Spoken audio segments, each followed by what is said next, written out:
What's up guys, I hope you are doing well. I am Veer, welcome to Stellar family. तो कैसे हो मेरे दोस्तों, मैं आशा करता हूँ शानदार तरीके से आप लोग अपनी लाइफ को एंजॉय कर रहे हो, अपनी सेहत, फैमिली और पढ़ाई का ध्यान काफी अच्छे से रख रहे हो। बड़ी शानदार, बहुत प्यारी बात बोली गई है, जब मेहनत करने के बाद भी सपने पूरे नहीं होते तो रास्ते बदलिए, सिद्धांत नहीं, क्योंकि पेड़ हमेशा पत्ते बदलता है, अपनी जड़ें नहीं। अगर जिंदगी में आप लोगों ने कोई चीजों को अचीव करने के लिए डिसाइड किया है और आप लोगों को लग रहा है कि यार यही मेरी जिंदगी है और इसी चीज को अचीव कर कर मुझे सुकून मिलेगा, यही चीज अचीव करने के बाद में मुझे लगेगा कि मेरी जिंदगी जो है वो मीनिंगफुल है, तो हमेशा आप लोग, कई बार क्या होता है कि उसको अचीव करने में थोड़ा देर भी हो सकती है। कई बार कई सारे रास्ते जो आप लोग अपनाते हैं हो सकता है कि वो सही ना हो। ठीक है, आप लोगों ने देखा होगा, अगर एक सिटी में आप लोग जाना चाहते हैं, ऐसा थोड़ी ना कि एक ही जगह से आप लोग जा पाते हैं, अलग अलग रास्ते होते हैं उसके। हो सकता है जिस रास्ते पर आप लोग जा रहे हो उस रास्ते पर गड्ढे हो, जिस रास्ते पर आप लोग जा रहे हो वहां पर कोई एक्सीडेंट हो, वहां पर और मतलब आने जाने का रास्ता ना हो, या फिर कोई और बहुत सारे इश्यू हो सकते हैं। तो इसका मतलब ये नहीं कि आप लोग अपनी मंजिल पर ही नहीं पहुंच सकते। आप लोग क्या सोचते हो, यार ये तो रास्ता खराब हो रखा है, मुझे तो अपनी मंजिल ही नहीं मिलेगी। अरे दूसरा रास्ता खोजो ना, क्या पता उससे भी शानदार रास्ता मिल जाए और मंजिल आप लोगों को और भी ज्यादा करीब नजर आए। तो अपने ऊपर क्वेश्चन मार्क लगाने से ज्यादा बेटर है कि आप लोग हमेशा एक ऑल्टरनेटिव चीजों को खोजने के मुद्दे में रहे। अगर आप लोगों को लग रहा है कि यार इसमें ये दिक्कत हो रही है, चलो ऐसे नहीं इसको ऐसे कर लेते हैं। मैंने कहते एक तरीके से एक ऐसा इंसान जो कि हमेशा ऑप्टिमिस्टिक रहे कि अच्छा ये हो गया तो चलो यार इसको ऐसे कर लेते हैं, कोई नहीं क्या हो गया, और कुछ नया सीखने को मिलेगा। तो वो वाला नेचर अगर आप लोगों ने एक बार डेवलप कर लिया तो फिर कभी भी आप लोगों को आप लोगों के गोल पर अचीव करने से कोई नहीं रोक सकता।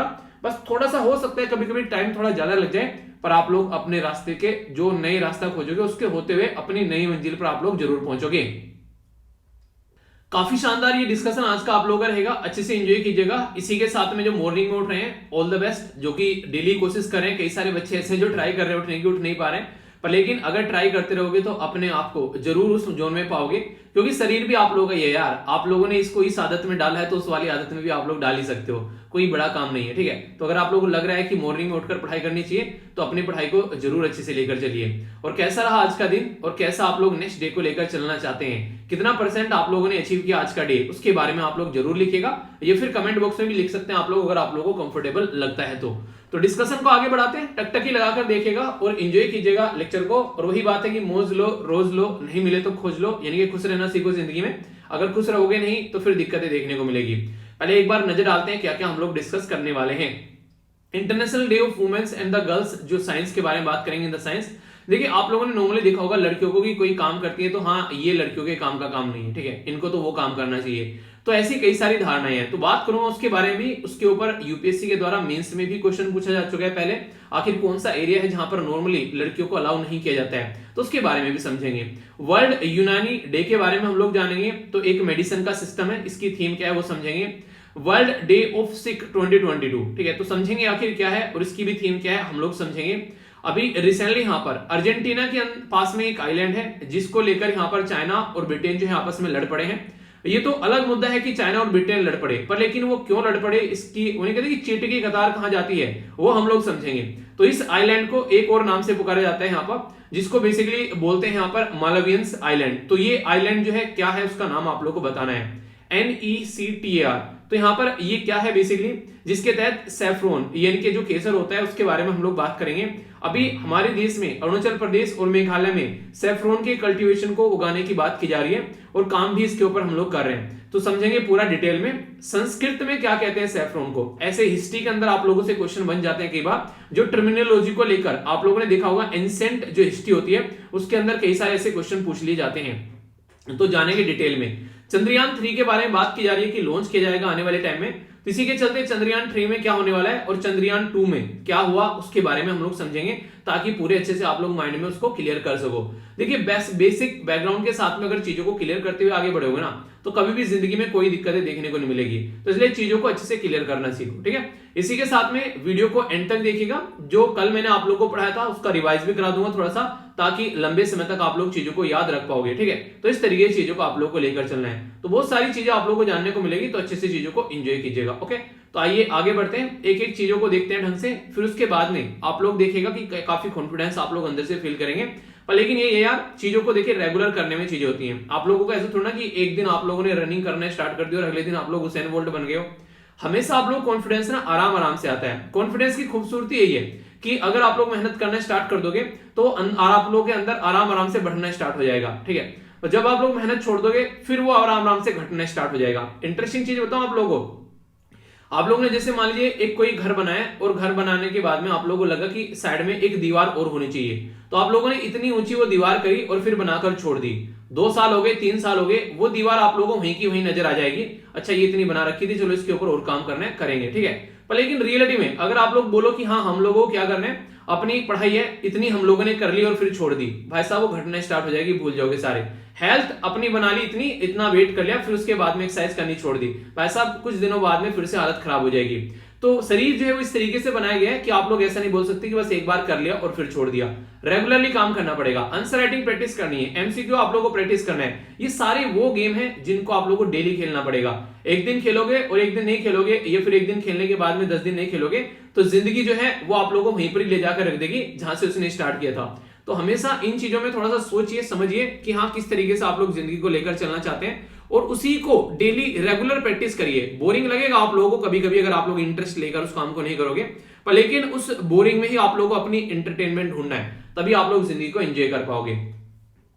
इंपॉर्टेंट डे है, बात की जा रही है international day of women and the girl child, यानी कि जो महिलाएं होती हैं और जो लड़कियां होती हैं उनको अगर साइंस के बारे में हम लोग बात करें तो नॉर्मली बोलते हैं कि साइंस लेकर क्या करेंगे। इवन आप लोगों ने देखा होगा, अगर बात करते हैं कि हाँ जब बात आती है यहाँ पर कि 11वीं के बाद में क्या करना है, साइंस लेनी है, ठीक है, 9वीं के बाद में कई बार आप लोग देखते हैं, ठीक है, तरीके से पूछने स्टार्ट कर देते कि आगे क्या लेना है। तो पहले तो हालांकि अब तो थोड़ा पैटर्न चेंज हो गया, पर एक टाइम ऐसा था कि लड़कियों को साइंस के फील्ड में जाने के लिए यहाँ पर बेसिकली एक तरीके जद्दोजहद करनी पड़ती थी। किसी ने बोल भी दिया साइंस लेना है तो उसको मतलब सोसाइटी में भी उसको अलग तरीके से देखा जाता था कि अच्छा साइंस लेगी भाई साहब, ये देखो पता नहीं क्या मतलब चांद पे जाएगी है, ठीक है।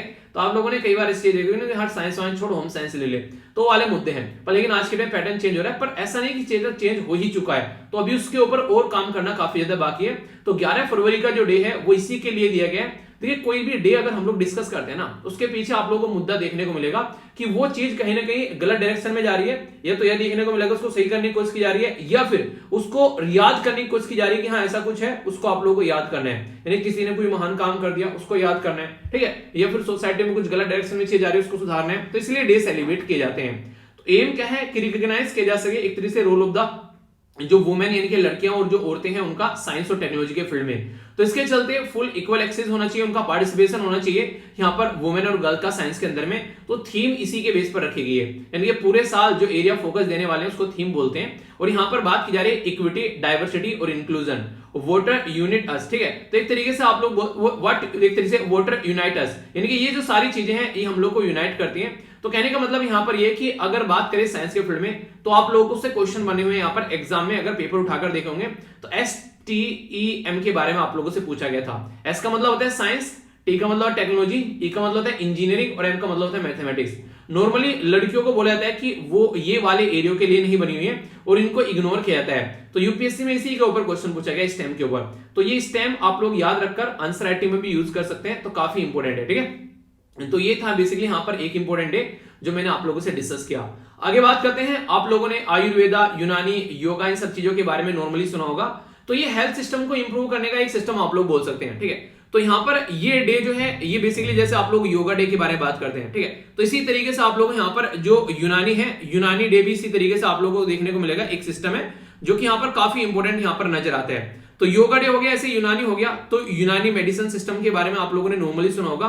तो ये खासकर जो ट्रेडिशनल जो सिस्टम है ये मुस्लिम कल्चर से निकल कर आता है, यानी कि एक तरीके से यूनानी जो है बेसिकली एक तरीके से यहाँ पर ये एक तरीके से अरबिक और जो ट्रेडिशन है यहाँ पर मेडिसिन सिस्टम या फिर Muslim culture in south Asia और मॉडर्न टाइम में अगर बात करेंगे सेंट्रल एशिया में सिस्टम काफी ज्यादा फॉलो किया जाता था। तो यूनानी जो मेडिसिन है यहाँ पर, तो ग्रीक शब्द बेसिकली अगर आप लोग इसको बात करेंगे तो इसका मतलब होता है किस तरीके की चीजों को आप लोगों को मतलब एक मेडिसिन सिस्टम में कैसे चीजों को आप लोगों को सुधारना है। तो यहाँ पर जो यूनानी शब्द है यहाँ पर, तो ये इसके बेस पर यहाँ पर हम लोगों ने एक सिस्टम बनाया जिसको बोलते हैं यहाँ पर वर्ल्ड यूनानी डे सेलिब्रेट किया गया। और यहाँ पर ये चीजों को कैसे सुधारना है उसके बेस पर काम किया गया। तो एक पर्टिकुलर हकीम थे, देखिए कोई ना कोई किसी न किसी फील्ड में काम करता है। हमारे देश में मिसाइल मैन किसको बोलते हैं? एपीजे अब्दुल कलाम सर को बोलते हैं।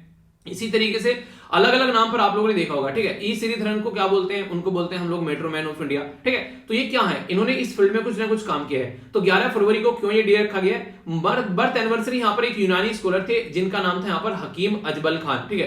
तो हकीम अजमल खान के नाम पर रखा गया, जिनके द्वारा यहाँ पर जो यूनानी सिस्टम को काफी आगे लेकर चला गया। तो तो ये कहीं ना कहीं एक तरीके से साइंटिफिक जो रिसर्च की गई यूनानी सिस्टम में कि हाँ भाई साहब इसके अंदर भी कुछ है, आप लोग इसको एंजॉय कर सकते हो, तो उसके बेस पर यहाँ पर हम लोग ये सेलिब्रेट करते हैं। अगर बात करें थीम के बारे में, तो ये जितने भी सारे सिस्टम है इनका खाने के साथ में बड़ा अच्छा रिलेशन रहता है। ये बैलेंस डाइट पर बड़ा फोकस करते हैं हेल्थ को सही करने के लिए, यानी कि खाने को ही, एक बैलेंस डाइट को ही यहाँ पर ये मेडिसिन का नाम दे देते हैं। अगर आप लोग हमेशा एक अच्छी डाइट लोगे, अच्छी नींद लोगे और एक्सरसाइज करोगे, तो आप लोगों को जरूरत नहीं पड़ेगी कभी भी यहाँ पर बेसिकली दवाइयों की।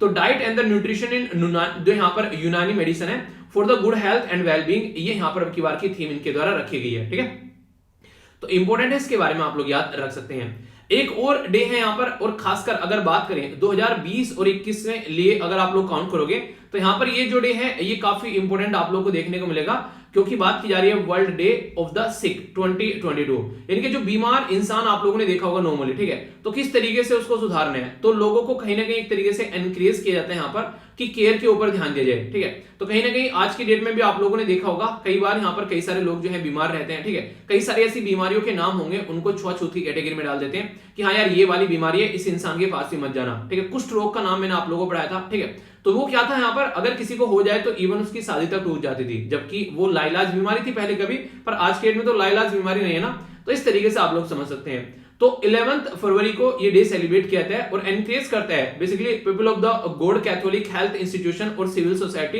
की एक तरीके से अटेंटिव रहे कि सिख जो भी है आज के डेट में किस तरीके से उनकी केयर करनी है और किस तरीके से उनका ध्यान रखना है। तो बी मर्सीफुल, यानी कि उनके लिए दयावान रहे, इवन एज बात की जा रही even as your father is merciful, यानी कि जिस तरीके से हमारे जो फादर्स होते हैं, फिर आप लोग मदर फादर बोल सकते हैं, हमारे लिए दयावान रहते हैं, ऐसे ही हम लोग को उन लोगों के लिए दयावान रहना चाहिए जो कि बीमार है, जो कि आज के में सिक पर्सन है। तो इस तरीके से हम लोग को केयर उनकी करनी चाहिए।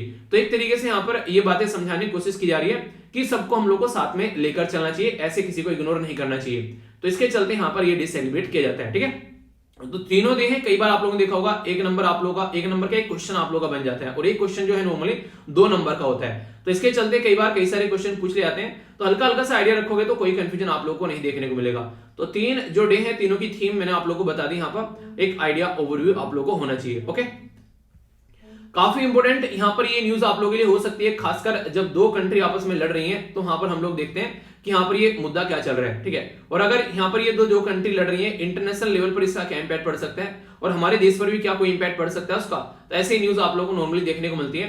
तो इंडियन एक्सप्रेस के द्वारा काफी डिटेल में ये न्यूज जो है यहाँ पर कवर की गई, और बात की जा रही है यूके के बारे में और चाइना के बारे में, और एक एरिया है जिसको बोला गया यहाँ पर फॉल्क आइलैंड। ठीक है, तो यहाँ पर जो फॉल्क आइलैंड्स है बेसिकली यहाँ पर ये कहां पर है और क्या मुद्दा चल रहा है इसके बारे में, तो पूरा डिटेल में मैं आप लोगों से बात करूंगा ताकि चीजों को आप लोग ढंग से समझ पाए। ओके, कहां से कहां पर यहाँ पर ये लड़ाई चल रही है। अगर आप लोग यहाँ से अपने देश में से यहाँ से चलेंगे, ये है यहाँ पर अपनी प्यारी कंट्री, यहाँ से अगर आप लोग जाओगे तो कहीं यहाँ पर आप लोगों को जाकर उतरना पड़ेगा। ठीक है, ये है अर्जेंटीना, और अर्जेंटीना के यहाँ पर आप लोगों को एक आइलैंड देखने को मिलेगा जिसके ऊपर पूरी लड़ाई है। आखिर क्या क्या मुद्दा है पूरा डिटेल में समझाता हूं एक एक पॉइंट कर यहाँ पर। ये जो पर्टिकुलर यहाँ पर आप लोगों को नजर आ रहा है, यहाँ पर ये बेसिकली इधर अर्जेंटीना हो गया, और यहाँ पर आप लोगों को देखने को मिलेगा ये यहाँ पर फॉल्कलैंड। फॉल्कलैंड आइलैंड जो है यहाँ पर ये कहने के लिए तो अर्जेंटीना के पास में, पर रियलिटी में यहाँ पर किसकी ये टेरिटरी है, ये है ब्रिटेन यानी कि यूके की टेरिटरी। क्यों? क्योंकि आप लोगों ने देखा होगा यूके के दुनिया भर में छोटे छोटे बच्चे जगह जगह आप लोगों को मिल जाएंगे, और इनको ये क्या बोलते हैं, इनको एक शब्द इनके द्वारा यूज किया जाता है, ब्रिटिश ओवरसीज टेरिटरी। तो यानी कि यहाँ पर ये ब्रिटिश की जो ओवरसीज टेरिटरी है, इसमें से जिब्राल्टर भी है, जो आप लोगों ने कई बार इसके बारे में सुना होगा, बारमूडा आप लोगों को यहाँ पर देखने को मिलेगा बेसिकली। इसी के साथ में यहाँ पर ब्रिटिश इंडियन ओवरसीज टेरिटरी नाम से भी आप लोगों को यहाँ पर आइलैंड देखने को मिलेगा। ये फॉल्कलैंड आइलैंड भी आप लोगों को यहाँ पर नजर आ गया। तो ये सारे वो एरिया हैं जहां पर देखिए ब्रिटेन क्या करता था, पहले व्यापार करता था, पूरी दुनिया में इसका कंट्रोल रहा करता था, तो जगह जगह इसने ऐसे ऐसे आइलैंड पकड़ रखे थे जहां पर ये अपनी आर्मी को बैठा, अपनी नेवी को बैठा सके, ठीक है, वहां पर अपने जहां पर उसकी टेरिटरी है उनको सिक्योर करने के लिए उनको यूज कर सके। तो ऐसा ही एक एरिया है यहाँ पर आज के डेट में, कौन सा, इसका नाम है फोल्क आइलैंड। यहाँ पर फोल्क आइलैंड जो है यहाँ पर ये अर्जेंटीना क्या करता है, बार बार यहाँ पर बोलता है कि भाई साहब ये मेरा एरिया है, हालांकि रेगुलर नहीं बोलते हैं पर लेकिन अभी फिलहाल अर्जेंटीना ने बोलना स्टार्ट कर दिया है, तो इसी के ऊपर मुद्दा बन गया। आखिर अर्जेंटीना को ऐसा क्या हो गया कि एकदम उसने बोलना स्टार्ट कर दिया, तो इसके पीछे है चाइना। चाइना का क्या मतलब बन गया यहाँ पर, चाइना का बहुत बड़ा मतलब है यहाँ पर। देखिए आज की डेट में चाइना एक एरिया को क्लेम करता है और उसका नाम है ताइवान। ताइवान आप लोगों को यहाँ पर देखने को मिलेगा, और ये है चाइना। तो चाइना और ताइवान में यहाँ पर बेसिकली रस्साकसी रहती है। ताइवान चाहता है कि उसको इंडिपेंडेंट कंट्री की तरीके से ट्रीट किया जाए, पर लेकिन चाइना तो भाई साहब चाइना है, वो बोलता है कि भाई साहब तू है हमारे देश के पास में और बेसिकली है भी हमारा ही पार्ट, अगर बदतमीजी काटेगा तो हम लोग कभी भी जाकर तुझ पे चढ़ाई कर देंगे, नहीं और सुल्तान कर दे चढ़ाई, तो वाली चीज देखने को मिलेगी। तो यूके ने क्या किया भाई साहब, यहां से आया यूके और उसके द्वारा अपना एक जहाज लेकर आ गया और यहां से क्रॉस कर दिया आकर जो इसके बीच में एक स्टेट है, इसको ताइवान स्टेट के नाम से जाना जाता है, ठीक है। तो यहां पर बेसिकली चाइना के द्वारा बोला गया कि हमारी परमिशन के बगैर इसने आकर यहां से बदतमीजी कैसे काट दी, तो ये तो बिल्कुल बदतमीजी वाली बात है यहाँ पर। तो इसके चलते यहाँ पर बेसिकली चाइना ने क्या किया, ठीक है तेरा जुगाड़ में ढूंढता हूं, तो इन्होंने क्या किया यहाँ पर, इन्होंने अर्जेंटीना को पुश किया कि क्या करो भाई साहब तुम ना यहाँ पर अपना ये एरिया जो है क्लेम करना स्टार्ट कर दो। आप लोग बोलेंगे अर्जेंटीना क्यों मानेगा इसकी बात, तो वैसा पैसे के सामने सब डांस करते हैं, ठीक है, पैसा दो सब डांस करेंगे। तो अभी चाइना के अंदर शीत ओलंपिक चल रहे हैं, यानी कि विंटर ओलंपिक। तो विंटर ओलंपिक में क्या हुआ, यहाँ पर चाइना ने कई सारे देशों को इन्वाइट किया और उनको बोला कि अपना झोला लेकर आना और झोला बिल्कुल खाली होना चाहिए, उसको भर भर कर पैसा देंगे हम। तो चाइना ने ऐसे किया, इसको भर भर कर पैसा दे दे, यहाँ पर दुनिया भर का इन्वेस्टमेंट यहाँ पर बेसिकली अर्जेंटीना के अंदर में, और अर्जेंटीना को बस ये बोला कि तुझे कुछ नहीं करना है, जब मैं ट्रिगर दबाऊं बस तुझे भोंकना है, और भोंकना क्या है कि यहाँ पर ये आइलैंड मेरा है। तो जैसे इसने ये बात बोलनी स्टार्ट करी तुरंत यहाँ पर जो यूके है उसके कान खड़े हो गए, ठीक है। तो उसी के चलते यहाँ पर यूके के द्वारा भी बोला गया, यहाँ पर ट्विटर पर वॉर चली दोनों कंट्री के जो ऑफिशियल है उनके बीच में। तो ब्रिटेन के द्वारा रिजेक्ट कर दिया गया स्टेटमेंट जो चाइना की साइड से है कि एक तरीके से अर्जेंटीना का जो क्लेम है यहाँ पर फोक आइलैंड पर, ठीक है, तो यहाँ पर बेसिकली फोकलैंड आइलैंड पर यहाँ पर उसके चलते यहाँ पर ब्रिटेन ने बोला नहीं वो हमारी सोवरेन टेरिटरी है और वो हमारी ही सोवरेन टेरिटरी रहने वाली है, अर्जेंटीना का कोई भी उसके ऊपर क्लेम नहीं है। इंटरेस्टिंग चीज यहाँ पर यह है कि अर्जेंटीना पर इस पे बेसिकली क्लेम अगर करने की कोशिश भी करते हैं तो यहाँ के जो लोकल लोग हैं वो भी यहाँ पर अर्जेंटीना को पसंद नहीं करते हैं। देखिए गरीब इंसान को कोई पसंद नहीं करता इस दुनिया में, आप लोगों ने नॉर्मली देखा होगा, ठीक है। अगर कोई अमीर है वो कितना भी बदतमीज क्यों ना हो, अमीर की बदतमीजी सहना स्टार्ट कर देंगे लोग, अमीर वो उनको गाली देता रहे, उनको फटकारता रहे, उसके बाद उसके फिर भी कहेंगे हरे बड़े आदमी है यार कोई नहीं सब चलता है, ठीक है, ये चीजें देखी होगी। पर लेकिन अगर बात करें गरीब अगर कोई जरा सी बात बोल दे तो उसके सर पे चढ़ जाते हैं, अमीर अगर बोल दे तो उसको कोई कुछ नहीं बोलेगा। तो यही इशू यहाँ पर है। ये बेसिकली अर्जेंटीना बेचारी बड़ी गरीब कंट्री है, ठीक है, और भाई साहब यूके तो आप लोगों को पता ही है वो ठहरा एक साहूकार देश। तो जब यहाँ पर रेफरेंडम हुआ तो मैक्सिमम लोगों ने बोला कि हम लोग अर्जेंटीना के साथ में रहना ही नहीं है, हम लोग को तो बेसिकली ब्रिटेन की टेरिटरी बन के रहना है। तो भाई साहब इन्होंने साफ साफ वही बात बोल दी फिर से। तो ये सारा मुद्दा आप लोगों को देखने को मिला। तो यानी कि लंबे समय से यहाँ पर रिश्ताकसी चल रही है दोनों कंट्री के बीच में इसको लेकर रेफरेंडम कराने के बाद भी, पर लेकिन ये बोलते हैं हम लोग यूके के साथ में ही रहेंगे। तो ये इस तरीके का मुद्दा है। तो चाइना जो है वो अर्जेंटीना के इशू पर यहाँ पर बेसिकली वो इसलिए हरकतें कर रहा है क्योंकि ताइवान वाले इशू पर यहाँ पर इनके द्वारा हरकतें की गई। तो अर्जेंटीना के बारे में यहाँ पर ये आइलैंड का नाम जो फोल्क आइलैंड होते हैं इन्होंने लिया यहाँ पर मालवियन बेसिकली आइलैंड, ठीक है। तो ये आप लोग याद रखते हैं। तो मालवियंस जो आइलैंड है यहाँ पर इनके द्वारा बोला गया कि यहाँ पर एक तरीके से इसको क्लेम करो और इन्होंने क्लेम करना स्टार्ट कर दिया। तो उसके चलते यहाँ पर ये इशू हो गया, ठीक है। तो अर्जेंटीना जो है यहाँ पर वो अपनी टेरिटरी चाहता है कि यहाँ पर इसको वापस मिल जाए, पर लेकिन जो यूके है यहाँ पर वो छोड़ने के लिए तैयार नहीं है, और यूके छोड़ भी दे ये मानने के लिए तैयार नहीं है जो लोग यहाँ के हैं, तो छोड़ने का मतलब ही क्या रह गया। तो ये यूके की ओवरसीज जो टेरिटरी है उसमें आते हैं यहाँ पर ये, ठीक है। और साउथ अटलांटिक ओशन में यहाँ पर ये देखने को मिलेगा जो मैंने अभी आप लोगों को बताया। कैपिटल है इसके यहाँ पर स्टैनले, आप लोगों को कैपिटल देखने को मिलेगी। और इसी के साथ में यहाँ पर आज की डेट में कल को कोई भी दिक्कत अगर देखने को मिले तो यहाँ पर इनकी रॉयल एयरफोर्स का बेस भी बना हुआ है बेसिकली, ठीक है। देखिए होता क्या है कई बार कई सारी कंट्री ऐसा करती हैं, ऐसे ऐसे आइलैंड ले लेती हैं अपने कंट्रोल में और कहीं पर अपनी आर्मी बैठा रखी है, कहीं पर अपनी नेवी बैठा रखी है। अगर कल को चलकर कोई इशू हो जाए तो जरा सी देर में वहां पर झट मंगनी पट बिहा करते हैं, यानी कि फटाफट वहां पर बम्बार्डमेंट करी और फिर सामने वाले को ठिकाने लगाए और निकल लिए। तो ये एक बड़ी ही फ्रीक्वेंट एक ऐसी सिक्योरिटी बनाने की कोशिश की जाती है ताकि चीजें जो है वो इनके हिसाब से चलती रहे। तो ऐसा ही माहौल आप लोगों को यहाँ पर देखने को मिलेगा। फोल्क आइलैंड जो है यहाँ पर अगर बात करें तो दो मेन आइलैंड इसमें नजर आएंगे आप लोगों को, एक है ईस्ट फोक आइलैंड, एक ईस्ट फोकलैंड और दूसरा यहाँ पर वेस्ट फोकलैंड, ठीक है। जो लगभग यहाँ पर उसके साथ छोटे छोटे और भी कई सारे स्मॉलर आइलैंड आप लोगों को देखने को मिल जाएंगे। तो ये जो आइलैंड है यहाँ पर ये टाइम टू टाइम इनका जो बेसिकली जो इनके ऊपर रूल किया गया वो अलग अलग लोगों के द्वारा रूल किया गया है। ब्रिटिश के द्वारा 1965 में यहाँ पर जो फर्स्ट जो यहाँ पर अगर बात करें इसके ऊपर सेटल हुए यहाँ पर वेस्ट फोकलैंड में, ठीक है। तो यहाँ पर इनके द्वारा यहाँ पर ये काफी लंबे थोड़े समय तक रहे यहाँ पर, फिर उसके बाद में यहाँ पर स्पेनिश आ गए, ठीक है। तो स्पेनिश के द्वारा यहाँ पर फिर चीजें देखने को मिली, ठीक है। फिर इसके बाद में थोड़ा कुछ यहाँ पर आगे चल के फ्रेंच का भी यहाँ पर सेटलमेंट आप लोगों को देखने को मिला। यानी कि ऐसा है कि लंबे समय तक कोई ना कोई यहाँ पर काम करता रहा। फिर इसके बाद में फिर से आकर यहाँ पर ब्रिटिश आकर बेसिकली रहने लगे। तो यहाँ पर रिस्टोर किया गया टाइम टू टाइम, और यहाँ पर जब कोई एक कंट्री आता है और दूसरे यहाँ पर आकर बसता है तो उसके बीच में जब कोई गैप देखने को मिलता है नहीं एक तरीके से फायदा नहीं हो रहा है। जैसे यहाँ पर जब ब्रिटेन गया यहाँ पर फिर से विड्रॉ कर लिया गया यहाँ से इकोनॉमिक रीजन की वजह से यहाँ पर, ठीक है। तो यहाँ पर एक तरीके से उनके द्वारा फिर से यहाँ पर एक तरीके से इंसान क्या करता है, देखिए चीजों को देखने की कोशिश करते हैं। जैसे आज के डेट में आप लोगों को बताऊं, मेट्रो जो लाइन है हमारी दिल्ली से चलती है, एक दिल्ली में बेसिकली, और यहाँ पर जो मतलब एक तरीके से नहीं है, जो दिल्ली से चल के एयरपोर्ट मेट्रो लाइन तक पहुंचती है, वो रिलायंस के कंट्रोल में हुआ करती थी, ठीक है। तो यहाँ पर उसको उसमें प्रॉफिट नहीं दिखा, तो उसने क्या किया, उसको छोड़ दिया, बीच में छोड़ के चला गया। अब पता चला कल को इतने सारे लोग जो हैं वो आज उसमें ट्रेवल करने स्टार्ट कर दिए, जिसकी कुछ हद नहीं है, और फिर के चल के उसको कोई यहाँ पर अपने कंट्रोल में ले लिया, यहाँ पर वहां प्रॉफिट अच्छा हो रहा है, फिर से ले लेते हैं। तो वाली चीज देखने को मिलती है, और ये सारी चीजें होती है जियोपॉलिटिकल इश्यूज, ये टाइम टू टाइम यहाँ पर बदलते रहते हैं, ठीक है।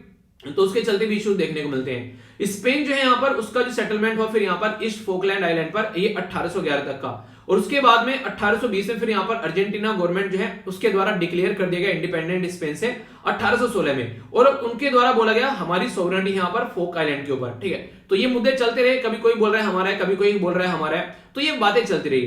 फिर इसके बाद में 1833 के अंदर में ब्रिटिश जो फोर्स है यहाँ पर, उसके द्वारा यहाँ पर क्या किया गया, अपना फिर से उसके ऊपर अपना कंट्रोल जमा लिया गया, ठीक है। अर्जेंटीना के जो ऑफिशियल्स हैं बेसिकली एक तरीके से उनको भगाया वहां से, और बिना फायरिंग के वो भागे बेचारे छोड़कर। तो इसके चलते यहाँ पर आप लोगों को देखने को मिलेगा, तो यहाँ पर क्या हुआ, उनके द्वारा अपना कंट्रोल कर लिया गया। 1841 में जो यहाँ पर ब्रिटिश के जो सिविलियन जो लेफ्टिनेंट गवर्नर है वो अपॉइंट किए गए यहाँ पर फोकलैंड के अंदर में, और इसके साथ में फिर 1885 में जो ब्रिटिश कम्युनिटी है उनके द्वारा लगभग यहाँ पर 1800 के करीब यहाँ पर जो लोग हैं आइलैंड पर यहाँ पर सेल्फ सपोर्टिंग में यहाँ पर देखने को मिले। और अर्जेंटीना के अंदर अगर बात करें, रेगुलरली प्रोटेस्ट रहता है कि इस आइलैंड को अपने कंट्रोल में लेना है, पर फिलहाल के टाइम पर ये सारी हिस्ट्री को ध्यान में रखते हुए भी ये आइलैंड जो है वो आ गया है ब्रिटेन के कंट्रोल में। यानी कि लोग आते रहे जाते रहे, शादी नहीं रहती इससे, पंडाल लगा हुआ है, खाना खाओ और निकल लो, खाना खाओ और निकल लो, तो यहाँ पर आते रहे और जाते रहे, इस तरीके से माहौल यहाँ पर बना रहा। पर लेकिन यहाँ पर अगर बात करें वर्ल्ड वॉर जब सेकंड चली 1939 से 45 तक के बीच में, तो यहाँ पर ये जो सोवरेनिटी का इश्यू इसके ऊपर चलता रहा, और ये जो इशू है ये पहुंच गया यूएन के अंदर में। आप लोग इसको बिल्कुल ऐसे ही बोल सकते हैं जैसे इंडिया और पाकिस्तान के बीच में जम्मू एंड कश्मीर वाला जो इशू है वो यूएन के अंदर में पहुंच गया। इधर यहाँ पर ये फोक आइलैंड वाला इशू जो है वो यूनाइटेड नेशन के अंदर में पहुंच गया। तो डिबेट चल रहा है, और वहां पर तो डिबेट चलते रहते हैं, आज तक जम्मू एंड कश्मीर का डिबेट चल रहा है, तो आगे इसका चलता रहेगा यहाँ पर उसी तरीके से। तो यहाँ पर यूएन जनरल असेंबली के अंदर दोनों को बुलाया गया कि आओ भाई मिलकर बातें करें यार, कुछ सॉल्यूशन निकाले।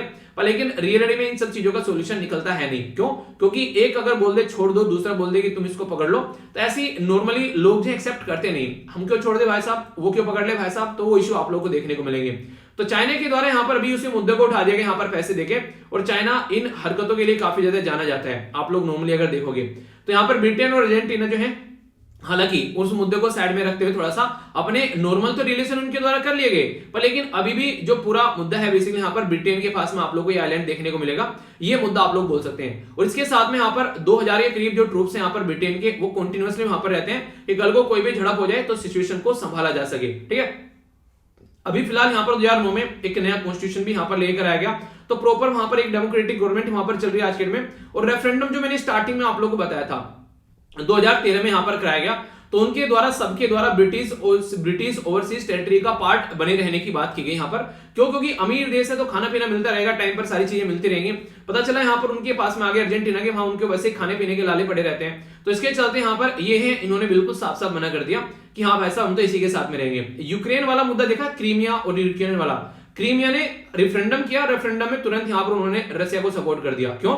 क्योंकि पता है एक पावरफुल देश के साथ में रहेंगे ज्यादा अच्छा रहेगा, वरना फिर यूक्रेन में रहेंगे तो वहां पर कुछ ना कुछ इशू देखते रहते हैं। तो आप लोग इस तरीके से समझ सकते हैं। तो यहाँ पर ये ऐसी चीजें नॉर्मली आप लोगों को देखने को मिलेगी। इंसान का रवैया ये हमेशा आप लोग ऐसा नजर आएगा, ठीक है। रेफरेंडम क्या होता है? जनता से डायरेक्ट पूछा जाता है कि भाई साहब आप लोग क्या चाहते हो, ठीक है। तो इसको रेफरेंडम बोलते हैं, उनसे वोटिंग करा ली जाती है, अच्छा आप लोग क्या चाहते हो, तो डायरेक्ट वो वोट कर देते हैं, और फिर उसके बेस पर चीजें जो है वो डिसाइड कर ली जाती है। तो ये मुद्दा देखने को मिलेगा। आगे जो आर्टिकल है यहाँ पर, ये भी एक काफी इंपोर्टेंट आप लोगों को यहाँ पर आर्टिकल देखने को मिलेगा। पड़ोसी देशों के साथ में रिलेशन को बेसिकली आप लोगों को यहाँ पर दर्शाता हुआ यहाँ पर नजर आएगा।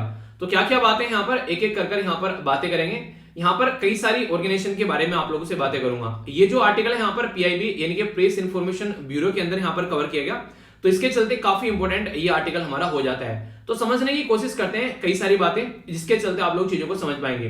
देखिए हमारा देश जो है ना, उसकी लोकेशन जो है अगर उसको ध्यान से आप लोग मैप में निहारोगे तो बड़ी ही प्यारी पोजीशन पर आप लोगों को देखने को मिलेगा, ठीक है। समुद्र के साथ में इतना सारा एरिया कनेक्टेड है, आराम से चीजों को एंजॉय कर सकते हैं। इधर अफ्रीका कॉन्टिनेंट के साथ में आसानी से रिलेशन बना सकते हैं, ठीक है। इधर सेंट्रल एशिया हो गया, उधर थोड़ा जाएंगे यूरोप हो गया, इधर यहाँ पर ये एशियन कंट्री हो गया, ठीक है। तो ईस्ट एशियन कंट्री यहाँ पर इधर से जाकर जापान, मतलब पूरा खुल्लम खुल्ला है हमारा देश, कहीं पर भी जाकर एक अच्छा रिलेशन हम लोग स्टैब्लिश कर सकते हैं, ठीक है। तो इसके चलते अगर बात करें जो आसियान जो देश है उसके बारे में आप लोगों से बात करना चाहता हूं। तो यहां पर अभी सेकंड जो आसियान डिजिटल मिनिस्ट्रियल जो अभी मीटिंग देखने को मिली उसके बारे में बात करें तो वर्चुअली मीटिंग यहां पर हुई।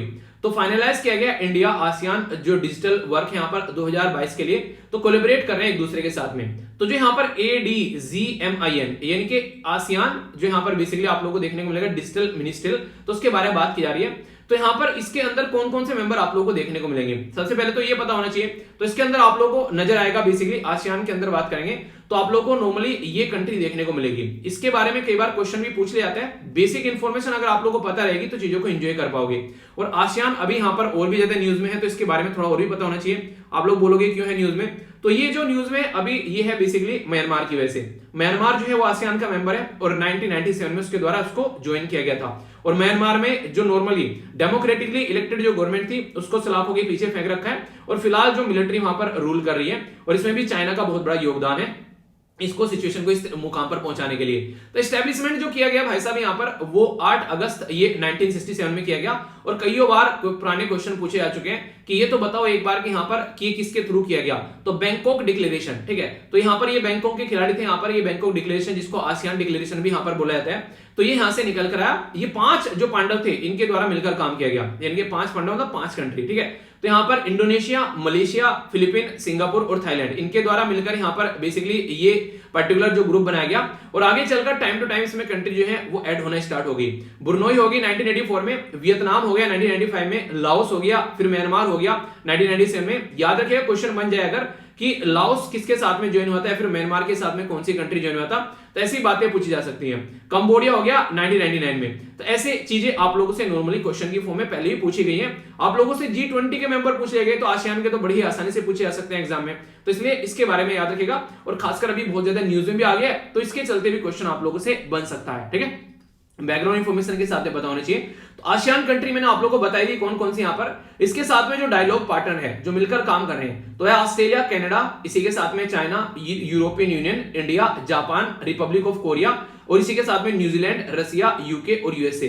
तो ये कंट्री यहां पर मिलकर काम बेसिकली कर रहे हैं एक दूसरे के साथ में। अभी यहां पर समझने की कोशिश करते हैं कि इंडिया वो किस तरीके से यहां पर इसको देखता है और इंडिया क्या रोल प्ले यहां पर करता है। देखिए हमारा देश जो है ना, अगर बात करें आईटी के फील्ड में बादशाह देश है एक तरीके से अगर आप लोग बोले तो अपनी पावर अपनी शक्तियों के यहां पर हम लोग दूसरों को सपोर्ट करने में प्रोवाइड करा सकते हैं, कई सारी चीजों का फायदा हो सकता है कई सारे देश को।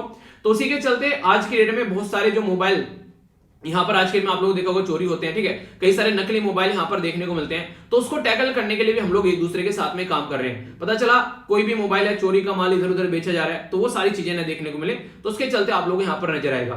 वाईफाई जो एक्सेस नेटवर्क यहां पर एक तरीके से प्रोवाइड कराना, पब्लिक में कैसे काम चलना है उसको प्रोवाइड कराना, कैपेसिटी बिल्डिंग करना ताकि लोग जो है चीजों को अच्छे से एंजॉय कर सकें, ठीक है। आज की डेट में एक शब्द आप लोगों को देखने को मिलता है information communication technology, I basically ये आप लोगों को देखने को मिला आईसीटी या फिर ITC भी बोलते हैं, कुछ भी बोल दो आप लोग यहाँ पर। तो नॉर्मली इंफॉर्मेशन कम्युनिकेशन टेक्नोलॉजी बोलते हैं ICT, ठीक है। तो इसका मतलब क्या होता है कि टेक्नोलॉजी का यूज करके इंफॉर्मेशन को ढंग से और कम्युनिकेट करना, एक दूसरे के साथ में कनेक्टिविटी बढ़ानी है। जैसे कि 5G हो गया, एडवांस सैटेलाइट कम्युनिकेशन हो गया, साइबर फोरेंसिक हो गया, इंटरनेट ऑफ थिंग्स हो गया। तो ये काम है जिसके थ्रू हम लोग मिलकर काम करते हैं, ठीक है। आप लोगों ने नॉर्मली अगर बात करें कईयों के बारे में सुना होगा 5G टेक्नोलॉजी आ रही है, ठीक है भाई साहब, एडवांस सैटेलाइट सिस्टम के थ्रू कम्युनिकेशन किया जा रहा है। इसी के साथ में साइबर फोरेंसिक, बेसिकली यहां पर कल को साइबर अटैक होता है तो उसको कैसे चेक करना है, ये सारी चीजें सुनी होगी। पर लेकिन इंटरनेट ऑफ द थिंग्स के बारे में कोई आप लोगों से पूछ ले क्या है तो आप लोग थोड़ी देर के लिए चुप हो जाओगे। चलिए इंटरनेट ऑफ द थिंग्स के बारे में पता है आप लोगों को, वीडियो को पॉज करके बताइए, देखता हूं कौन कौन यहां पर बताता है, फिर मैं आप लोगों को एक्सप्लेन कर रहा हूं इसके आगे, ठीक है। सुनिएगा अच्छे से। यहां पर ये इंटरनेट ऑफ थिंग्स के बारे में अगर कोई आप लोगों से पूछ ले तो ये एक तरीका सिस्टम है, यानी कि चीजों को कनेक्ट करना और एक दूसरे के साथ में कम्युनिकेट कराना। तो बोला भी गया यहां पर internet of the things describe, अगर कोई आप लोगों से पूछे डिस्क्राइब करना है तो डेफिनेशन के तौर पर आप लोग बोल सकते हैं कि physical object that are embedded, यानी कि एक दूसरे के साथ में कनेक्टेड है, यहां पर एक दूसरे के साथ में with sensor, processing ability, software या फिर टेक्नोलॉजी के थ्रू एक दूसरे के साथ में कनेक्ट है और एक्सचेंज कर रहे हैं डेटा भाई साहब एक दूसरे के साथ में, ठीक है। एक दूसरे के डिवाइस के साथ में यहां पर कनेक्ट है विद ओवर इंटरनेट और कम्युनिकेट कर रहे हैं एक दूसरे के साथ में नेटवर्क के साथ में। जैसे यहां पर बहुत सारी चीजें यहां पर एक साथ में जुड़ी हैं, तो ये इंटरनेट ऑफ द थिंग्स की कैटेगरी में आ जाते हैं कि इंटरनेट का यूज किया जा रहा है बहुत सारी थिंग्स के द्वारा और उसको आप लोग इस तरीके से यहां पर देख सकते हैं। तो ये ऐसी चीजें आप लोगों से कई बार एग्जाम में क्वेश्चन पूछ ले जाते हैं, पूछे भी जाए तो आप लोगों से स्टेटमेंट अगर बन गई आप लोगों से तो अगर आप लोग उसको एक्सप्लेन नहीं कर पाएंगे तो फिर कोई मतलब नहीं बनता है। तो कोई भी चीज पढ़ो तो इस तरीके से पढ़ो ताकि आप लोग उसको अच्छे से एक्सप्लेन कर पाओ, ठीक है। तो यह बेसिक चीज यहाँ पर जिसके बारे में आप लोगों को याद रखना है, इंटरनेट ऑफ द थिंग्स बोलते हैं इसको। नेक्स्ट इंपॉर्टेंट बात यहाँ पर इंफॉर्मेशन एंड कम्युनिकेशन टेक्नोलॉजी, जिसको आईसीटी आप लोग बोलते हैं। तो ये एक तरीका सिस्टम हो जाता है चीजों को कनेक्ट करने का, ठीक है। तो इनेबल करता है, स्ट्रेंथन करता है जो डेमोक्रेटिक सिस्टम है। आज की डेट में आप लोग क्या बोलते हैं कि हाँ ऑनलाइन बैठे हुए हैं, जरा सी देर में ट्विटर पर ट्रेंड किया, जरा सी देर में दुनिया को पता चल गया, किसी के साथ में कुछ गलत हो गया, फोटो डाल दिया उठाकर, गवर्नमेंट तक हिल जाते हैं जरा सी देर में। पिछले दिनों आप लोगों ने देखा होगा कितने सारे प्रोटेस्ट जो स्टूडेंट्स हैं उनके द्वारा चलाए गए, तो ये मुद्दा आप लोगों को देखने को मिलेगा। तो प्रमोट करता है फ्री स्पीच, ह्यूमन राइट, और इसी के साथ में जो भी इंफॉर्मेशन फ्लो होता है उसके ऊपर किसी का कंट्रोल नहीं है। हर एक इंसान आज के में कंटेंट क्रिएटर है, जरा सी देर में जाकर कुछ भी बोलना लिखना स्टार्ट कर देता है और उसकी बातें दुनिया सुनता है बैठकर। तो इस तरीके से आप लोग समझ सकते हैं। तो जरूरी है चीजों को समझना और आगे लेकर चलना। तो पावरफुल टूल है यहाँ पर, खासकर अगर बात करें यहाँ पर कोविड-19 के इंपैक्ट को टैकल करने में। काफी लोगों ने देखा ना, बहुत सारे लोग जो थे वो हेल्थ के सिस्टम नहीं ले पा रहे थे, हेल्थ की सर्विस। तो कोविड-19 के टाइम पर ऑनलाइन हेल्थ की सर्विस लोगों के लिए स्टार्ट हो गई, एजुकेशन ऑनलाइन स्टार्ट हो गई, खाना पीना सारी चीजें आप लोगों के घर होम डिलीवरी स्टार्ट हो गई। तो ये सारा क्या है यहाँ पर, ये सारा इंटरनेट का तरीका है, इंटरनेट को यूज कर चीजों को यूज करना, ठीक है। तो रिलेटेड स्टेप यहाँ पर लिए जाते हैं, बेसिकली इसके बारे में आप लोग याद रखते हैं। टेलीकॉम जो यहाँ पर मिनिस्ट्री है उसके द्वारा भी यहाँ पर अगर बात करें कई सारे स्टेप उठाए गए इसको लेकर। अगर बात करें एक्सपेरिमेंट करना कहते हैं, आप लोगों ने देखा पायलट प्रोजेक्ट चला रखे हैं। पायलट प्रोजेक्ट होता क्या है? पायलट प्रोजेक्ट बेसिकली अगर कोई पूछ ले आप लोगों से तो क्या होता है पायलट प्रोजेक्ट, छोटे छोटे एरिया में काम को करके देखना। मान लीजिए आप लोगों को मैं बोलूं कि आज से मिलकर हम लोग क्या करेंगे, पूरे देश में बच्चों को पढ़ाने स्टार्ट करते हैं। तो फिर एक कोई बोलने लगेगी सर पूरे देश में तो पहले बाद में पढ़ाएंगे, पहले एक गांव को पकड़ लेते हैं और वहां देखते हैं कैसे बच्चों को हम लोग को पढ़ाना है। तो गांव में बच्चों को पढ़ाया और लगा कि यार बहुत अच्छे से हम लोगों ने पढ़ा लिया, बहुत सारे बच्चों को हम लोग एजुकेशन प्रोवाइड करा पाए। तो अब लगता है कि हम लोग इसको क्या कर सकते हैं, उसको हम बड़े लेवल पर इंप्लीमेंट कर सकते हैं। चलो अब इसको डिस्ट्रिक्ट पर इंप्लीमेंट कर लेते हैं, वहां पर भी सक्सेस हो गया। चलो अब हम इसको स्टेट पर इंप्लीमेंट कर लेते हैं, वहां पर भी हो गया। अब नेशनल लेवल पर इस प्रोजेक्ट को लगा देते हैं। तो छोटी जो यूनिट होती है यहाँ पर ये पायलट की कैटेगरी में आती है। तो हम लोगों ने यहाँ पर अभी दिल्ली एनसीआर वाले रीजन में कई सारे जो मोबाइल खोए या फिर जो लॉस्ट हो गए यहाँ पर बेसिकली, या किसी ने चुरा लिए, तो उनको ट्रेस किया गया यहाँ पर। तो इसमें हमारी कंट्री में सेंट्रल इक्विपमेंट आइडेंटिटी जो रजिस्टर है बेसिकली वो भी यहाँ पर काम कर रहा था, टेलीकॉम डिपार्टमेंट का जो बेसिकली एरिया है। तो यहाँ पर सिक्योरिटी या फिर कोई चोरी, थेफ्ट या फिर कोई दूसरा कंसर्न अगर आता है तो उसके साथ में मिलकर यहाँ पर काम किया गया कि खोजा गया कि कौन है यहाँ पर जो ऐसी हरकतें कर रहे हैं, ठीक है। तो कौन है जो मोबाइल चुरा के गया, वो नहीं कहते कौन है जो सपनों में आया, तो कौन है जो मोबाइल चुरा कर भागा सपनों में, तो पकड़ो और मारो उसको, ठीक है। ये आप लोगों को देखने को मिलेगा। तो इंडिया जो है इन सब चीजों में हेल्प कर सकता है, क्योंकि भाई साहब हम लोग यहाँ पर इसमें 30 मार खाएं तो दूसरों की हेल्प कर सकते हैं। ऐसे ही यहाँ पर एक और रिलेटेड ग्रुप के बारे में बात करें तो एक ग्रुप है जिसको बोलते हैं ईस्ट एशिया समिट। इंडिया इसका भी पार्ट है, 2005 में स्टैब्लिश की गई थी। तो ये एक्स्ट्रा एक और ग्रुप मैं आप लोगों को बता रहा हूं, आसियान मैंने बता दिया आप लोगों को, अब एक और ग्रुप आप लोगों को बता देना एक्स्ट्रा, ताकि ये भी आप लोग याद रखें। क्योंकि इसकी जब मीटिंग होती है तो ये बोलते हैं कि अच्छा ईस्ट एशिया समिट कौन कौन है इसके अंदर मेंबर, तो कई बार पूछते हैं ना, तो हमारा देश भी इसके अंदर मेंबर है तो हमको पता होना चाहिए। तो एक तो आसियान 10 कंट्री होगी, वो बाकी के 8 हो गए यहाँ पर 8 कंट्री, और ये 8 कौन है, 8 कंट्री कौन है यहाँ पर, इसमें ऑस्ट्रेलिया, चाइना, जापान और इंडिया भी है, ठीक है। इसी के साथ में New Zealand, Republic of Korea, Russia और यूएसए आप लोग को देखने को मिलेगा। यानी कि एक ग्रुप मैंने आसियान बता दिया और एक यहाँ पर ईस्ट एशिया समिट बता दी। तो यहाँ पर इसके अंदर पूछ लिया जाए कि यहाँ पर 2005 में इसको स्टैब्लिश किया गया था। 18 लीडर हैं टोटल मिलकर काम करते हैं पॉलिटिकल, सिक्योरिटी, इकोनॉमिक चैलेंज, इन सब चीजों को लेकर, ठीक है। तो ये आप लोगों से होता क्या है, कई बार कई सारी ऑर्गेनाइजेशन पूछ ली जाती है, और अगर आप लोग रेगुलर चीजों को ध्यान से पढ़ रहे हो तो आप लोगों ने देखा होगा कई सारी ऑर्गेनाइजेशन में आप लोग की बैकग्राउंड में तैयार कराता रहता हूं, ठीक है। तो अगर इनको आप लोग इकट्ठा करके भी रख लोगे तो बहुत सारी चीजें आप लोग की वैसे ही तैयार हो जाएगी। तो थोड़ा सा कोशिश किया करो यार, अपने आप से कुछ नोट्स अपने बना लिया करो, जिससे कि अगर रिवीजन करने बैठो तो फिर उनको भूलो ना आप लोग। ये छोटी छोटी सी बातें हैं, अगर आप लोग इनको अच्छे लेवल पर कर लोगे तो फिर कोई भी दिक्कत आप लोग को देखने को नहीं मिलेगी, ठीक है। नेक्स्ट इंपोर्टेंट जो न्यूज यहां पर निकल कर आ रही है ये है गवर्नमेंट पॉलिसीज एग्रीकल्चर और सैफ्रॉन कल्चर को लेकर। तो जीएस पेपर 3 के अंदर देखने को मिलेगा, या फिर जियोग्राफिकल लोकेशन के बारे में बात करें तो जीएस पेपर 1 के अंदर भी क्वेश्चन आप लोगों से पूछा जा सकता है। बात करेंगे किसके बारे में, north east centre for technology application and reach के बारे में। क्या किया गया इसके द्वारा यहाँ पर सैफ्रॉन बेसिकली बात की जा रही है, सैफ्रॉन बॉल प्रोजेक्ट। यानी कि सैफ्रॉन क्या होता है, इसको बोलते हैं केसर। केसर आप लोगों ने नॉर्मली सुना होगा, ये काफी एक ताकत की चीज नॉर्मली मानी जाती है और काफी गर्म चीज होती है। नॉर्मली ये कहते हैं कि जरा से उसके 2 पत्ते से अगर डाल लो तो इंसान जो है उसकी बॉडी जो है सर्दियों में गर्म रहेगी, ठीक है। तो नॉर्मली सुना होगा केसर जो है वो काफी अच्छे से यूज किया जाता है। तो इसी के बारे में बात करेंगे। तो पीआईबी के द्वारा यहाँ पर ये डिस्कस किया गया। तो सैफ्रॉन बॉल प्रोजेक्ट के बारे में आप लोगों से कोई पूछ ले तो ये भी आप लोगों से बात करूंगा। काफी महंगा ये बेसिकली सिस्टम आप लोगों को देखने को मिलता है। इसकी महंगा कोई चीज कब होती है, अगर कोई आप लोगों से पूछ ले तो भाई साहब जिसकी मार्केट में कमी हो और रिक्वायरमेंट ज्यादा हो वो चीज महंगी हो जाती है। जैसे अगर बात करें जो मिलता ना हो, ज्यादा रेयरली मिलता हो, जैसे डायमंड, ठीक है। डायमंड आप लोगों को देखने को मिलेगा, क्या कीमत है, ठीक है, बड़ी बड़ी कीमत के डायमंड बन जाएंगे आप लोगों को, हीरे। अगर बात करें कोयला, तो दोनों में कोई डिफरेंस नहीं है, दोनों कोयला और डायमंड जो है दोनों कार्बन के बने होते हैं। पर लेकिन यहाँ पर ये जो है काफी एक ऐसा फेस है जो काफी कम मात्रा में पाया जाता है, और यहाँ पर ये काफी ज्यादा मात्रा में पाया जाता है, तो दोनों की क्वांटिटी में जो दोनों की रिक्वायरमेंट के हिसाब से देखने को मिलेगा। तो यहाँ पर इसलिए यहाँ पर किसी की कीमत डिसाइड कर लेते हैं लोग। तो इसलिए कहते हैं यहाँ पर कई बार आप लोगों ने नॉर्मली चीजों को देखा होगा कि कोई इंसान जो है कभी कभी मिलता है तो यार बहुत इंपॉर्टेंट आदमी है, ठीक है, बड़ी मुश्किल से उसका टाइम मिलता है। अगर कोई और हो तो उसको बोलो यार ये तो विल्ला आदमी है, कभी मिल लो इससे, जाकर हर टाइम मिल जाएगा, ठीक है। तो हमेशा अपने टाइम को इंपॉर्टेंस दो, ऐसा नहीं कि कोई आप लोगों से कभी भी मिलना चाहे और आप लोग उसको बेसिकली उसी टाइम मिल लो। पहले आप लोग अपना टाइम देखो, अगर आप लोगों ने मॉर्निंग में शेड्यूल किया है और वो शेड्यूल आप लोग फॉलो कर रहे हैं और वो शेड्यूल आप लोगों ने अचीव कर लिया है, उसके बाद में किसी को टाइम दो, ठीक है, उससे पहले टाइम देने की जरूरत नहीं है। अगर आप लोगों को लगता है कि आप लोग अपना काम कंप्लीट नहीं कर पाए हो, कोई और रीजन हो गया, तो पहले अपनी चीजों को निपटाओ, ठीक है।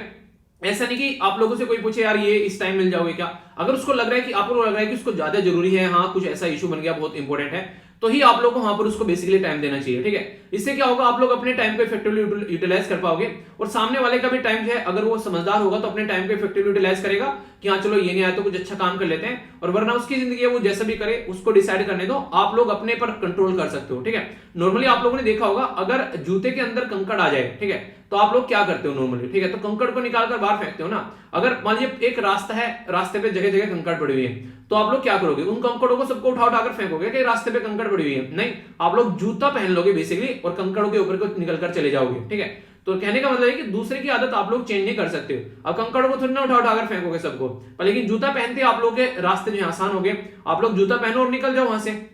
तो ये तरीका होता है कि अपने आप को चेंज करो, दूसरे के ऊपर आप लोग अपना कंट्रोल कर ही नहीं सकते, कितनी देर तक समझा लोगे दूसरे को, जरा सी देर में फिर वो ऐसी हालत में चला जाएगा। तो हमेशा अपने ऊपर फोकस करना सीखो जिंदगी में, तो इससे आप लोगों के अंदर की प्रोडक्टिविटी बढ़ना स्टार्ट हो जाएगी। अरुणाचल प्रदेश जो है और मेघालय जो है, वहां पर बात करें कि चलो यार यहाँ पर केसर उगाते हैं, तो इसके लिए 17 लाख रुपए यहाँ पर दिए गए कि अरुणाचल प्रदेश और मेघालय में केसर की खेती यहाँ पर की जाएगी। और department of science and technology के अंडर जो बॉडी है, जिसको बोला गया है north east centre for technology application and reach, तो ये बॉडी यहाँ पर काम करने वाली है मिलकर। तो क्या क्या यहाँ पर जरूरत है, क्या क्या रिक्वायरमेंट है, उसके हिसाब से यहाँ पर ये काम करेगी। तो गवर्नमेंट के लिए यहाँ पर प्रोजेक्ट जो है वो इंपॉर्टेंट है, सैफरन बोल प्रोजेक्ट। अब कुछ कुछ बातें करते हैं जो कि इंपॉर्टेंट है यहाँ पर। सबसे पहले तो यहाँ पर रीजन क्या है कि यहाँ पर एक्सटेंड कर रहे हैं हम लोग इसको, तो यार सीधी सीधी बात यहाँ पर है कि कहीं ना कहीं रिक्वायरमेंट तो है देश के अंदर ज्यादा है और इसकी बेसिकली पैदावार है कम, तो फिर खरीद कर लेकर आना पड़ता है। तो 6 से लेके 7 टन जो सैफरन है यहाँ पर वो बेसिकली हमारे देश में कल्टीवेट किया जा रहा है, ठीक है। पर लेकिन जरूरत कितनी है यहाँ पर, ये 100 टन की यहाँ पर जरूरत है, ठीक है। तो यानी कि आप लोग देख सकते हैं, हम लोग यहाँ पर ओनली 6 से 7% अपनी रिक्वायरमेंट पूरी कर पाते हैं, बाकी का यहाँ पर फिर हम लोग को खरीद कर लाना पड़ता है। तो नेशनल सैफरन मिशन है जो यहाँ पर, उसके तहत हम लोगों ने कई सारे एरिया और डिसाइड किए ताकि यहाँ पर हम लोग प्रोड्यूस कर सके, क्योंकि काफी लो प्रोडक्शन है। तो कश्मीर में तो नॉर्मली देखने को मिल ही जाता है, तो सोचा यार चलो एक आध जगह और हम लोग इसको लेकर चलते हैं जिससे अच्छा खासा फायदा देखने को मिले। तो इसी के चलते यहाँ पर इसको एक्सटेंड किया जा रहा है नॉर्थ ईस्टर्न वाले रीजन में भी। आप लोग बोलोगे आखिर नॉर्थ ईस्टर्न वाले रीजन में ही क्यों, क्योंकि यार देखो अगर बात करें, आप लोगों ने देखा होगा दोस्ती उसी इंसान के साथ में की जाती है जिसके साथ में आप लोग का नेचर मिलता है, वरना आप लोग ज्यादा लंबे समय तक टिकते नहीं हो अगर कोई इंसान जो है उसके साथ में आपका नेचर नहीं मिलता है। तो यहाँ पर जिस एरिया में यहाँ पर नॉर्मली सैफरन उगाया जा रहा है, यानी कि आज की डेट में हम लोग इसको उगा रहे हैं केसर को, अब ऐसा ही मिलता जुलता एरिया कहीं मिल जाएगा तो, और वैसी जमीन मिल जाएगी तो वहीं पर ही हम लोग इसको उगा पाएंगे। तो सैफरन जो है वो ministry of science and technology के अंडर आप लोग को देखने को मिलेगा, और department of science and technology जो है वो यहाँ पर इसको कोशिश कर रहे हैं कि कहां पर हम लोग इस खेती को कर सकते हैं। तो सिक्किम उनके लिए ढूंढा गया, चलो सिक्किम अच्छा एरिया है, ठीक है। इसी के साथ में यहाँ पर आगे चलकर मेघालय और अरुणाचल प्रदेश में भी इस काम को वो करने की कोशिश कर रहे हैं। तो कहने का मतलब यहाँ पर ये है कि पहले यहाँ पर ट्राई कर रहे हैं सिक्किम के अंदर में, ठीक है। तो जैसे सिक्किम के अंदर सक्सेसफुल हो जाता है, फिर अरुणाचल प्रदेश और इसी के साथ में मेघालय के अंदर देखने को मिलेगा, क्योंकि यहाँ पर ऐसा ही कुछ कुछ आप लोग को इन्वायरमेंट देखने को मिलेगा जैसा नॉर्मली जम्मू एंड कश्मीर के अंदर आता है, क्योंकि हिमालयन रेंज के अंदर यहाँ पर ये एरिया आप लोग को नजर आ जाएगा, ठीक है। तो इस तरीके से आप लोग ज्योग्राफिकल लोकेशन को अगर आप लोग समझते हैं तो आप लोग समझ पाएंगे कि वहां पर किस तरीके की खेती की जाती है, और उसके साथ में आप लोग अच्छे से कनेक्ट कर पाओगे। तो ये सारी चीजें एक दूसरे के साथ में कनेक्ट हो जाती है। अगर बात करें यहाँ पर सिमिलर जैसा क्लाइमेट आप लोगों को देखने को मिलेगा, ज्योग्राफिकल कंडीशन देखने को मिलेगी, तो कश्मीर और नॉर्थ ईस्ट को इसीलिए यहाँ पर चूज किया गया उसके पैटर्न में ध्यान में रखते हुए। और अरुणाचल प्रदेश जो है यहाँ पर उसके अंदर गुड ग्रोथ देखने को मिल रही है, ऑर्गेनिक सैफरन विद फ्लावर, ये फूल आप लोगों को देखने को मिलेंगे, अभी दिखाऊंगा कैसे है। डाइवर्स जो यहाँ पर बात करें, डाइवर्सिफाई एग्रीकल्चर करने की कोशिश की जा रही है, और इसी के साथ में प्रोवाइड कराने की नई अपॉर्चुनिटी किसानों को, ताकि उनके पास में ऑल्टरनेटिव रेवेन्यू का सोर्स भी यहाँ पर देखने को मिल जाए। तो ये कई सारे रीजन है यहाँ पर हम लोग नॉर्थ ईस्ट में सैफरॉन को लगाना चाह रहे हैं। सैफरॉन के बारे में बात करें तो कुछ ऐसा आप लोगों को देखने को मिलेगा, ये फूल है, इसके ऊपर से यहाँ पर इस तरह की पंखुड़ियां निकल कर आती हैं, और जब ये खेती की जाती है तो ऐसी सुनहरी खेती आप लोगों को देखने को मिलेगी। तो जहां पर ऐसी सुनहरी खेती देखने को मिले तो इसका मतलब है कि यहाँ पर ये क्या है बेसिकली कि ये केसर की खेती है। तो सैफरॉन जो है वो कल्टीवेट किया था, यहाँ पर इंट्रोड्यूस किया गया था, माना जाता है सेंट्रल एशियन जो इमिग्रेंट आए थे यहाँ पर उनके द्वारा यहाँ पर 1st सेंचुरी BC में यहाँ पर इंट्रोड्यूस किया गया, यानी कि काफी पुराने समय की बात है जब हमारे देश में इसको लाया गया। इसी के साथ में ये बेसिकली काफी रिच जो कल्चर हेरिटेज यहाँ पर है उसको दिखाता है रीजन की। आप लोगों ने नॉर्मली देखा होगा, जैसे लिट्टी चोखा के बारे में आप लोगों ने सुना होगा, अगर बिहार से आप लोग आते हैं तो ठीक है। तो लिट्टी चोखा का नाम लेते ही नॉर्मली कहते हैं अच्छा बिहार का इंसान है, ठीक है। दूध दही लस्सी के बारे में बात करें तो सीधा सीधा इंसान पंजाब हरियाणा के बारे में बात करेगा। इस तरीके से आप लोग समझ सकते हैं उस इंसान को, ठीक है। आप लोग अगर बात करें पेठे की मिठाई के बारे में तो बनेंगे अच्छा आगरा का पेठा है भाई साहब, ठीक है। बात करें साड़ी के बारे में तो बनारस की साड़ी भाई साहब बड़ी शानदार रहती है। तो ये क्या होता है, उस एरिया की कल्चर दिखाना स्टार्ट कर देते हैं, क्योंकि वहां पर उनको यूज किया जाता है, उसके बारे में वो चीजें फेमस हो जाती हैं, तो लोग उसको उससे कनेक्ट कर देखने लगते हैं। तो इसी तरीके से यहाँ पर जो जम्मू एंड कश्मीर के अंदर जो यहाँ पर उगाया जाता है बेसिकली केसर, वो एक उच्च क्वालिटी का केसर आप लोगों को देखने को मिलेगा। तो उसके साथ में उसको कनेक्ट कर देखते हैं, फिर उसकी कल्चर में वहां पर नहीं रीति रिवाज जो होते हैं उनमें उनका यूज किया जाता है, तो उस तरीके से आप लोग समझ सकते हैं। तो वेरी प्रीसियस है, काफी ज्यादा कॉस्टली भी आप लोगों को देखने को मिलेगा, तो ये इंपोर्टेंट है। अब हिस्ट्री के अंदर क्वेश्चन कैसा बन जाता है आप लोगों से बोल देंगे सैफरॉन को रेफर किया जाता है, 3-4 नाम आप लोगों को दे देंगे, ठीक है। तो इसका नाम आप लोग याद रखते हैं बाहुकम, इसको बेसिकली बोला जाता है कहां पर, बेसिकली संस्कृत शब्द है यहाँ पर सैफरॉन को बाहुकम बोला जाता है। तो एंशिएंट टाइम में यहाँ पर इसको बाहुकम बोल देते हैं, यानी कि आज की जरूरत आज की बात नहीं है, पुराने टाइम में भी यहाँ पर इसको यूज किया जाता था। तो यहां से आप लोग समझ सकते हैं। तो इसी के चलते इंपॉर्टेंस क्या है, क्यों इसको इतना यूज करते हैं, हेल्थ के लिए काफी इंपॉर्टेंट माना जाता है, इम्यून सिस्टम को बढ़ाने का भी काम करते हैं, कई सारे कॉस्मेटिक प्रोडक्ट में भी यूज किया जाता है। आप लोगों ने सुना होगा देखा होगा, मेडिसिनल पर्पज के लिए तो यहाँ पर यूज किया ही जाता है, ठीक है। इसी के साथ में ट्रेडिशनल जैसे कुजीन है, यानी कि अगर कहीं पर लोकल एरिया में कोई चीज है तो उसके भोजन में उसका जरूर रिप्रेजेंटेशन आप लोगों को देखने को मिलेगा, ठीक है। इसी के साथ में जो कल्चर है वो दिखाने की कोशिश करता है, तो उस एरिया से कनेक्ट कर आप लोग इसको देख सकते हैं। कई सारे यहाँ पर जो प्रोजेक्ट है इसके बारे में बात करें तो मेजर जो एरिया है बेसिकली वहां पर जहां पर ये काम किया जा रहा है, तो उसमें जैसे अभी बताया जम्मू एंड कश्मीर के जो अंदर है ये काफी उच्च क्वालिटी का आप लोगों को देखने को मिलेगा। और इसमें भी एक पर्टिकुलर एरिया है जिसको बोलते हैं यहाँ पर पामपोर रीजन, नॉर्मली यहाँ पर सैफरॉन बॉल ऑफ कश्मीर बुलाते हैं, यानी कि एक तरीके से यहाँ पर इसके तरीके से आप लोगों से कोई पूछ ले कि कनेक्ट करो इस एरिया में क्या चीजें उगाई जाती हैं, तो अगर कोई वहां पर पामपोर रीजन बोल दे तो डायरेक्ट याद करना कि पामपोर रीजन में तो यार हम लोगों ने केसर के बारे में पढ़ा था कि केसर की खेती काफी ज्यादा होती है, ठीक है। तो केसर का कटोरा बोला जाता है बेसिकली कश्मीर के अंदर पामपोर रीजन को, तो ये इंपॉर्टेंट है। पामपोर जो सैफरन हेरिटेज जो यहाँ पर कश्मीर के अंदर ये ग्लोबली काफी इंपोर्टेंस यहाँ पर रखता है, तो ग्लोबल इंपोर्टेंस एग्रीकल्चर हेरिटेज के तहत यहाँ पर रिकॉग्नाइज किया गया।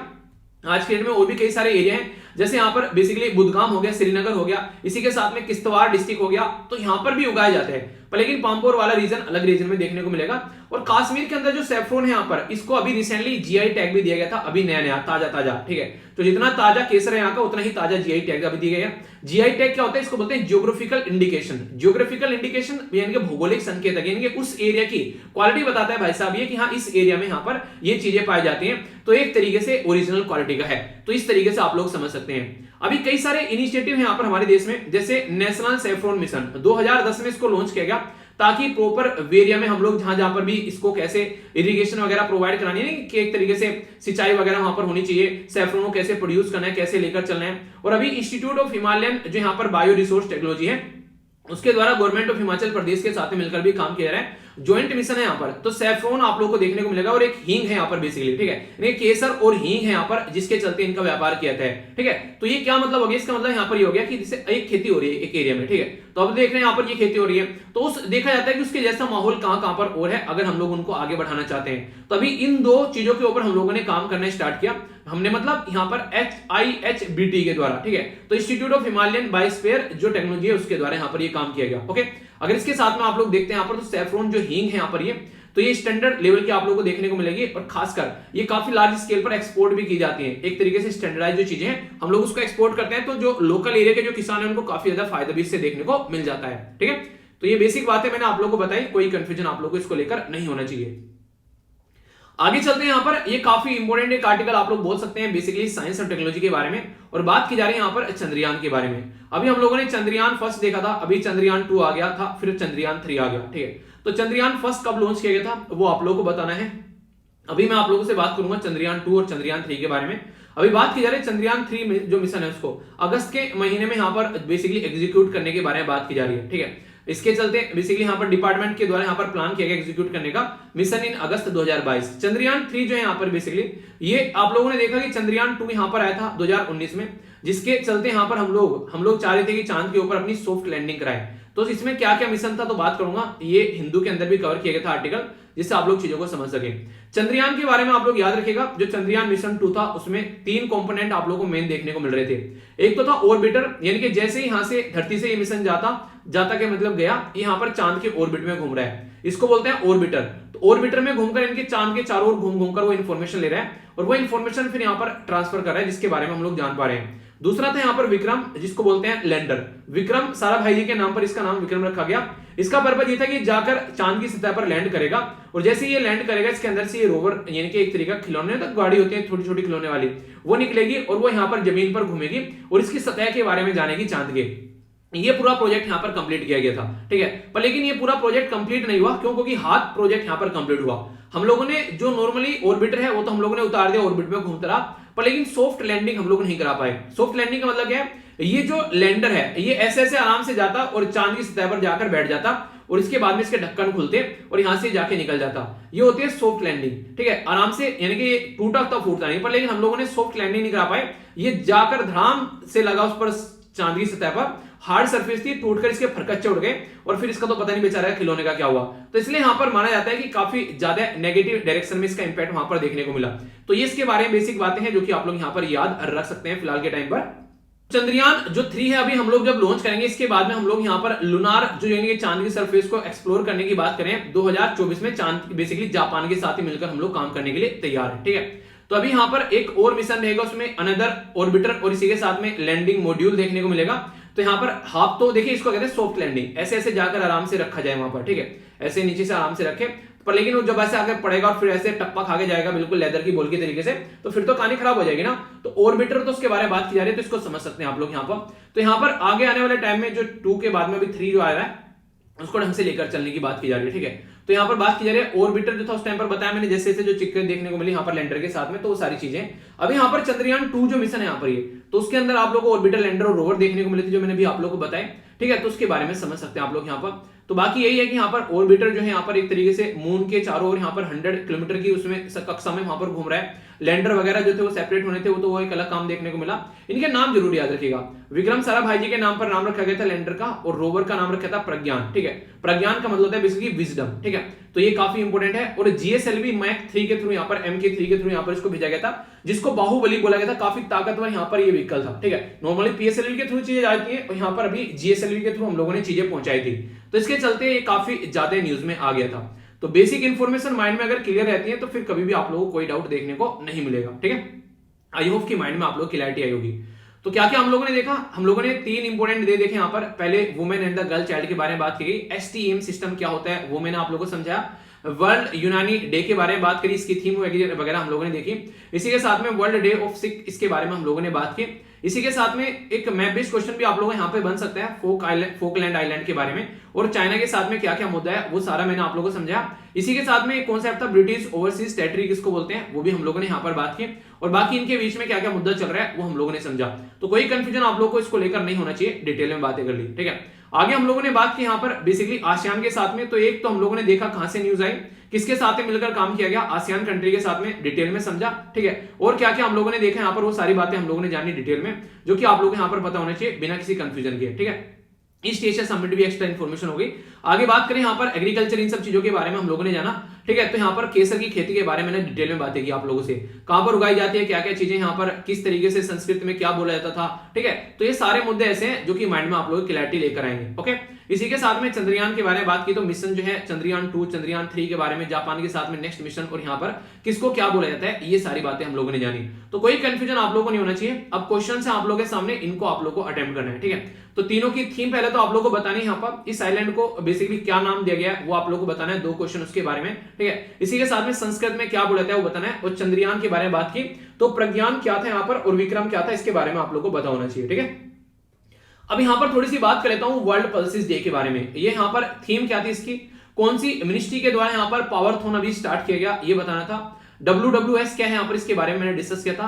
कौन सा आर्टिकल है पार्लियामेंट का जो डिलिमिटेशन कमीशन के बारे में बात करता है, इसी के साथ में स्टेट के बारे में कौन सा बात करता है।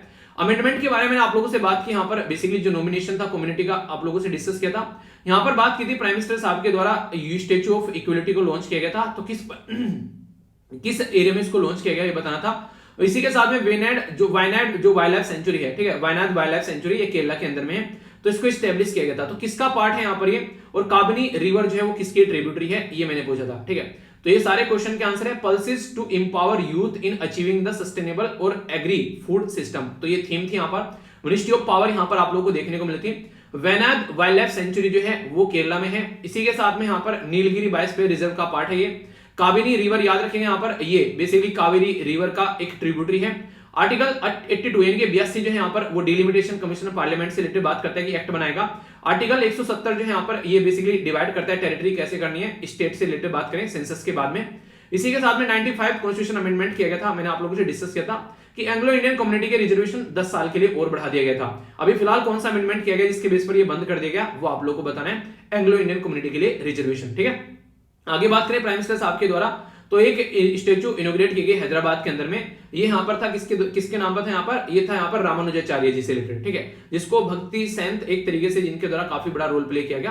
तो ये कुछ बातें थी। तो आज का डिस्कशन कैसा लगा जरूर बताइएगा। मॉर्निंग में जरूर अपना कंटिन्यूअस अच्छे से चीजों को एंजॉय कीजिएगा, और पीडीएफ जाकर टेलीग्राम से आप लोग डाउनलोड कर सकते हैं। तो नेक्स्ट लेक्चर में मिलता हूं, तब तक अपना ध्यान रखिए। बड़ों को नमस्ते, छोटों को प्यार, छोटी सी लाइफ एंजॉय करार। मिलता हूं नेक्स्ट लेक्चर में, तब तक के लिए जय हिंद।